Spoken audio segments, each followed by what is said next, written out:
Welcome back, Agent. We have a new assignment for you. The unspoken sector has been hit from two fronts, one side from the church ladies and the other from the sippers. In the midst of this two-prong attack, Lemon Pepper, one of UP's moderators, was doxxed. We know the party responsible for that, but here's the interesting part. Lemon was accused of visiting the gravesite of a man named Tony. This Tony, according to our research, was the spouse of the leader of the Sippers, who made some uninspirating threats. But the vice president isn't the only one who wants Lemon's head on a platter. Someone gave the work to Triple-Headed Goddess, who issued a death threat against Lemon and UP. We are fully aware of Triple's so-called comeback against the Shadow Sector after the Firefly case. We've decided that not only remain nonchalant, but we will no longer tolerate this unstable behavior, and we will respond accordingly. The director has made it abundantly clear that any harm comes to the unspoken sector, the Shadow Sector will insert itself and intercept any and all hostile threats. We will set an example. Your mission is to investigate this wild claim set against Lemon Pepper. Do not engage with either Triple or the Sippers. We don't have the time nor patience in dealing with either of them. Your mission is to observe and report what you've learned. Lemon Pepper is part of the unspoken sector. As such, she falls under the jurisdiction of the Shadow Sector. Dismissed, and may your pen guide you to the truth.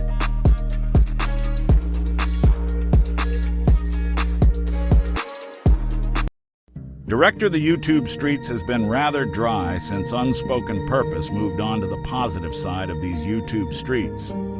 All of UP's haters are either waiting for UP to react to something or seeking peace, which I believe it's temporary. Also, we've received a very interesting report from intelligence. This is Paradise. She's a UP supporter. She's been giving the clown a run for his money while we took a break. And since then, he believes that you are Paradise.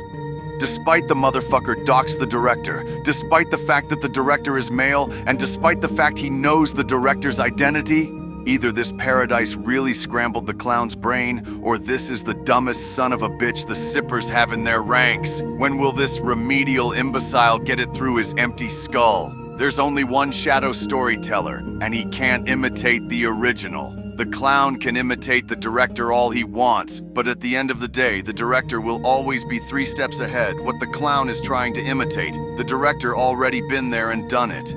This gets worse. We've also witnessed a live stream from a man named Mookie. He, St. Louis, and Alec are getting really tired of the clown and his followers.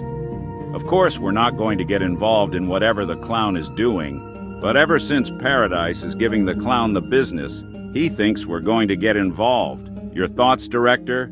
Shall we go over there and see what's going on, or enjoy the show?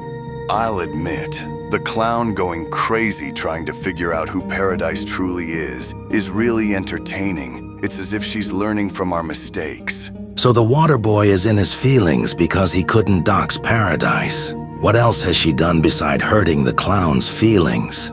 Paradise has been doing short news about the forest nurse and the trucker, Triple, and the church ladies. Whoever Paradise is, she's been picking up where we left off. If the water boy thinks I'm Paradise, then she's doing a great job getting his feathers ruffled up. I almost feel bad for him. Then again, he did started it. He should have stayed out of our way. Maybe now he'll realize that not everyone's on board with his bullshit. And sooner or later, someone like Paradise will come along and really going to hurt the clown's feelings. And if he thinks we'll entertain his delusions, then he's smoking some good shit. Continue to monitor Paradise's activities. Her work will come in handy to our targets. With UP moving on and the drama is dry, we need to start packing and move on to another topic. No sense in defending the unspoken sector if the haters aren't bothering them anymore. We'll step in if they do decide to bother UP again. But before we move on to a new campaign, we need to send one final fuck you to UP's haters, whether they're seeking peace or not, starting with that asshole and his flunkies.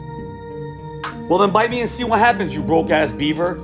We will not allow that sector to walk off into the sunset. Welcome back. My name is Shadow, and I have a story to tell. We've been absent for quite some time. That's only because we've got a lot of personal errands to run, and we've decided to sit on the sidelines and watch the drama unfold. To understand this story, we need to go back in time of our discovery of our involvement of the unspoken sector. If anyone followed us, you guys will know that for almost 2 years we've followed the misadventures of UP and those who supports her, and the haters doesn't like it when people follow UP, and their biggest hatred is UP's chats, which is more entertaining than UP's commentary. UP has been dragged constantly from being accused of molesting Firefly, a codename we gave him, to grooming her daughters. But UP isn't going anywhere, so they might as well get over it and find something to cry about. To understand this story, we need a recap. In our last story, CPS was called to UP's house to investigate abuse of Firefly. This accusation went from hitting Firefly to accusing UP of having one of her daughters pretending to be CPS. The other side was so stupid that they think Bams was impersonating the CPS worker. Luckily, CPS didn't find anything out of place, but these idiots will still find a way to bother UP. In the aftermath, Triple had some choice words about UP, and months later, us. As if we give a fuck what she or anyone else has to say, we tell stories. If you don't want to be a part of the bad side of our stories, then maybe you should flush that goddamn toilet after smelling your own shit. That's it, and that's all. We're to tell bedtime stories, not be anyone's psychiatrist. Don't be a evil douche, and we won't tell a story about you. Simple. Now that we got that disclaimer out of our chest, let's take a commercial break. Here at Lykia, we specialize in making up false stories. You got a problem with some stranger on social media? Lykia has you covered. We offer tools for you to build on your own to suit your false narratives. Here are our products. We have the most popular To Bother a Granny, a must-buy item for those who thinks a random woman from Detroit is the most powerful woman on social media. Then we have the new 2025 Blame Bams Simulator. If you want to blame Bams for whatever it is you're blaming her for, this aisle is for you. Next, we have 1,000 ways to slay Adrienne Slays. We don't know this woman, but boy, someone has a deep obsession with her. And here's Obsession in Q for the Eat with Q haters. And here's how to grow hair using elephant fat for those with hair loss. Next, we have I Don't Like the Man, so he has HIV for those who like to assume. Next on our list is how to become Shadow Storyteller for those who like to cosplay the vigilante but need tools to get started. And of course, our store favorite is how to catch a mouse in a lie. And last but not least, here in Paradise, our newest addition. This new item is so popular that'll convince you that you're Paradise herself. After you're done browsing, head on over to our food court. Popeyes is one of many vendors. So what are you waiting for? Stop by to Lykia today. Lykia, live lie and get popped. The story starts off in the aftermath of Jane Doe's betrayal. We have to redact her name, for we've decided to not only accept the apology, but we're not going to do a story about that incident in the next season. UP was very upset at the fact that her son's information was leaked. Before the leak, UP was quiet, doing less lives than normal, most of which was her constant debunking of Jane Doe. But the lowest of the low was the discovery of the Jade account, leaving a disgusting remark of UP's son's memorial wall. To explain what we're talking about, UP was inactive here and there. We've learned the real reason why UP has been silent. She informed us about the tragic fate of her son. UP's son was in an accident. Unfortunately, he didn't survive. We promised UP that such information was not going to be leaked. But weeks later, that information was leaked anyway. Now there's people who learned about the son's fate behind closed doors. There's her mods, her family, Bams, and yours truly. Bams didn't leak it. We sure as hell ain't turning against UP. And then there's Jane Doe, and take a wild guess who leaked it. Anyway, the leaked information made it to the other side, who criticized UP with their delusional anti-UP boring propaganda. It went from accusing UP for raising money, attempting to get information about UP's son from his biological mother. Yeah, the son was in foster care under UP's care. why was he in UP's care isn't our concern. For we don't care what UP does in her personal time. But of course, the other side, being a bunch of C-list drama queens, tries very hard to make it serious and claims that isn't UP's biological son. Like duh. Even so, why do they care? At least from the looks of things, UP loved her son very much. It's not every day we hear good news about foster parents treating foster children as their own.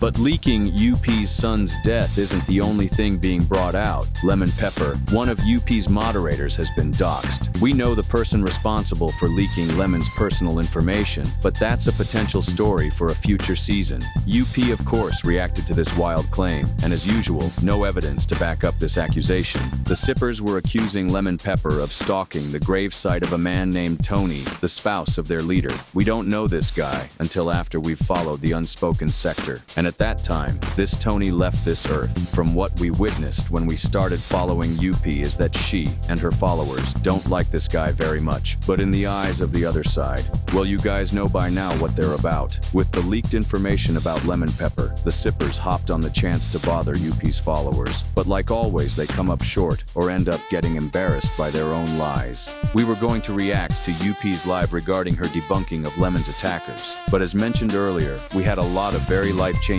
errands to run, so we didn't have time to go over UP's live, but a link to it will be in the comments section. The second reason we didn't have the luxury to watch UP's replay is that she reacted to another topic that will be part of our Halloween special, 4 canceled stories, except for Jane Doe, for we've decided not to do a full story on her. Will be talked about. We'll explain about this updated series in a separate video. And of course, the usual threats of what she and her followers will do to Lemon. Don't worry, she's not about that life, nor her followers. Nothing's going to happen to Lemon. No one's willing to go to jail over a commentator, let alone a content creator who doesn't know how to hide UP's channel. Of course, what else will they talk about? We are going to be moving on to true crime and weirdos of TikTok after the 9th season. So between this episode and season 9, they'll be talking about a soon-to-be-old content. Translation, they'll be talking to a brick wall when it comes to the shadow sector. You see, storytelling next to imaginations will never run out. It's always changing, and it's infinite. The reason for this change is to get away from the crazies we've covered. It's getting repetitive, and the tea we've been drinking is also starting to get repetitive. So it's time to ditch Lipton and give Bigelow a try.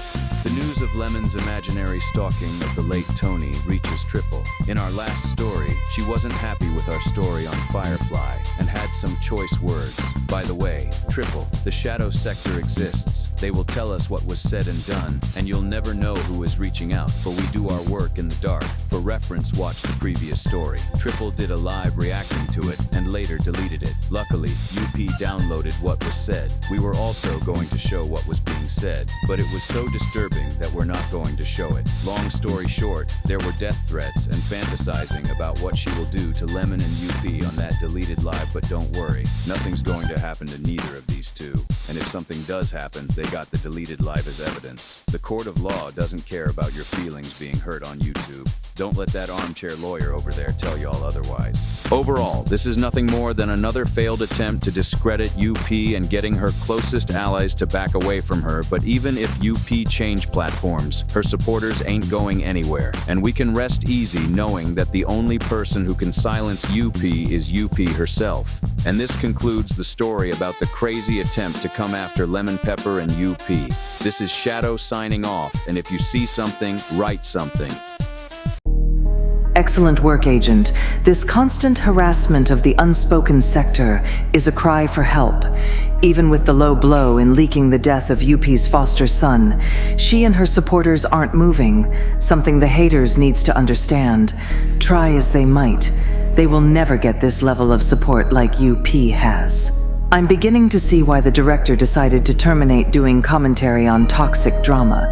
It's too dangerous and repetitive, and the last thing we need is babysitting a bunch of adults with the mind of an entitled adolescent, bothering a YouTuber they can easily block. Anyway, return to base for a debriefing. Thank you for visiting Shadow Storyteller. If you like what you saw, hit the like, subscribe, and the bell to stay up to date. Until next time.